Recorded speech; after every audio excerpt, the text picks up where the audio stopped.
Let's talk through the process of how we go from an initial inquiry to actually engaging in a new partnership with a client. MV Ventures engages new clients in different ways depending on the client's needs. We have quick, easy tools that someone can download, ready-to-go workshops that can be done either virtually or in person, whether here at Mount Vernon or at another school, one-on-one coaching, and of course, consulting. When we first speak with a potential client, it's really important to ask a lot of great questions to learn where they are in their transformational journey, not where we think they are or where they think they should be.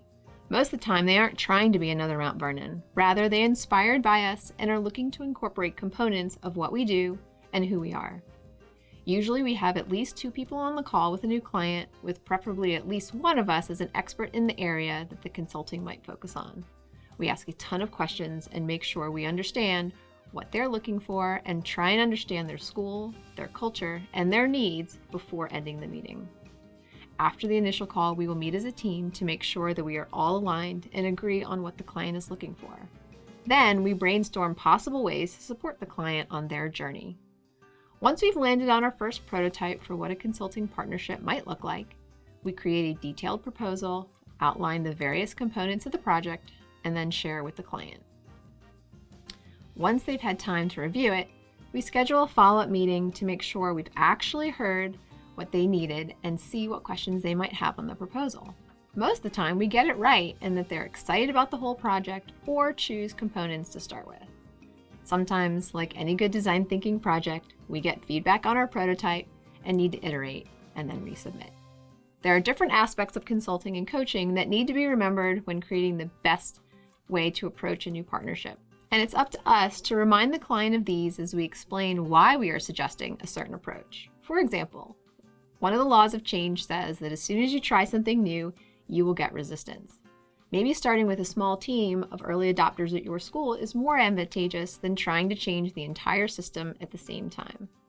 Other clients come with a very specific ask, but through our discovery work with them, we feel that some more foundational support has to come first before the actual project that they approached us with can begin. For example, infusing more learner-centered instructional practice might be needed before transitioning to a CBE mindset. Consulting is not just about teaching new information, it's about transformation. How can you support the client on their journey by giving them the skill sets, tool sets, and mindsets to reach their goal? Once everyone is in agreement to what is outlined in the proposal, we begin assembling the team of consultants who will actually work on the project. We try and match consultants with the areas of expertise needed with that client. This could be by division, content such as math or MDE, or maybe it's a broader partnership on CBE or infusing more social emotional learning into the curriculum. During a project, it's important to have checkpoints on how it's going and knowing when to pivot.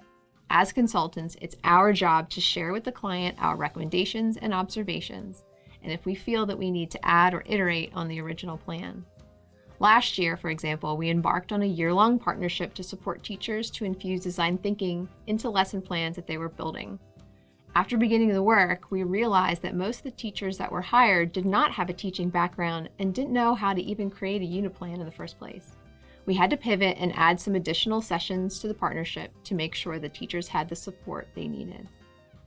Once a partnership is complete, we send an executive summary of work, any observations before and during that project, copy of all artifacts, tools, etc. that were shared or created, and then suggestions for follow-up and next steps.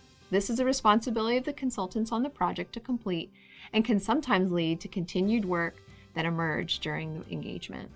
Hopefully, once a project or partnership is complete, whether that's a teacher that downloaded a tool from our website, a group of teachers that took an online webinar, or came to a school visit day, or a full-scale year-long consulting job, we hope to continue our relationship with them as they move forward in their transformational journey. Like our tagline on our website says, "Transformational change needs a guide.